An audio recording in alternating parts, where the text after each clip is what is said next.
Hello అండి, జై శ్రీకృష్ణ.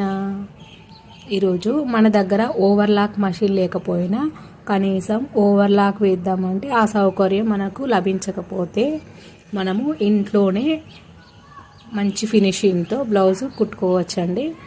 ముందుగా సీదా టు సీదా అంటే ఒరిజినల్ పీస్ ఏదైతే ఉంటుందో ఒరిజినల్కి ఒరిజినల్ టచ్ చేసేసి మనం ఇట్లా కుట్టుకోవాలి.